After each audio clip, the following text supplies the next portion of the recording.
Far Cry 3 Blood Dragon is a difficult game to describe. Despite having Far Cry 3 in the title, it's neither DLC nor an expansion to Far Cry 3. It is instead a budget-priced standalone title that takes the core gameplay experience of Far Cry 3 and places it into this crazy, over-the-top, neon-colored world that looks like a cross between Tron and G.I. Joe. It's also fucking awesome. Blood Dragon is a love letter to 80s sci-fi action movies, and this is immediately apparent once you hear the voice of Rex Power Colt, played by the much beloved Michael Biehn, who completely understands what the game is going for with Rex Colt. No, Doc. No way. I swore an oath to a special lady. Your wife? No. Lady Liberty. She taught me that winners don't use drugs.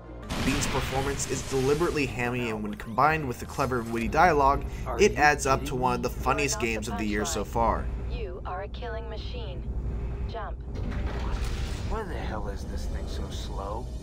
In addition to the campy dialogue, the whole game is rife with hilarious patronizing tutorials, To look around, a sarcastic AI that controls your HUD, Shooting them may provide for a distraction, or backfire on you horribly.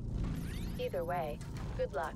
amusing weapon descriptions, and plenty of clever video game references that most gamers will surely get a kick out of. Here's a definition of insanity. So yeah, the game is laugh out loud funny, but it's also fortunate that Blood Dragon is a lot of fun to actually play. Once you get past the tutorial mission, the game's open world completely opens up and lets the player drive the experience. You could of course follow the main quest missions, of which there are 7. You could head out into the wilderness and explore the hostile post-apocalyptic world in search of collectibles, or you could attempt to capture one of the many enemy-controlled garrisons marked by red beacons. Like in Far Cry 3, capturing garrisons is a lot of fun and very rewarding. Doing the deed is simple. Simply drive over to an occupied garrison, kill all the enemies, and the fortress is yours. But it's the many different ways you can go about killing the enemies that's the fun part. Do you try to take the stealth route and take everyone out without alerting any more guards? Do you turn off the shields and let the blood dragons do the dirty work for you? What do you do when the garrison's only entrance is guarded by a mind-controlled blood dragon who won't fall for your diversion tactics? Actually, it's pretty obvious what you do in that case. Each garrison is like a puzzle unto itself, and it's immensely satisfying to try to plan out your approach and execute upon it. And even if things don't go the way you plan, improvising a way to succeed by using the many tools at your disposal is just as fun. Capturing these garrisons is important as well, as they are your fast travel points and will make traversing the world much easier.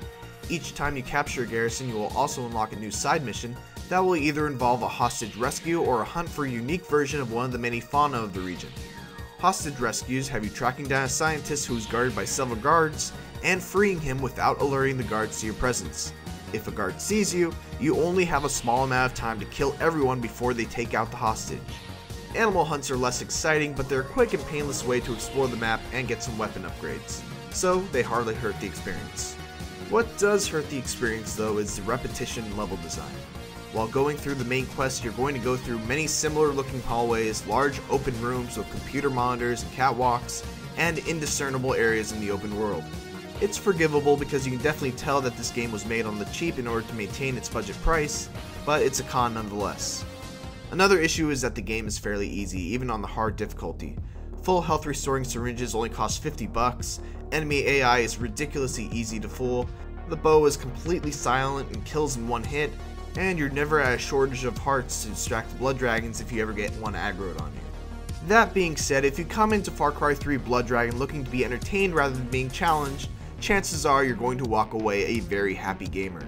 Blood Dragon's gameplay identity is borrowed from Far Cry 3, but its personality is uniquely its own, and the world it creates is a hell of a fun playground to mess around in.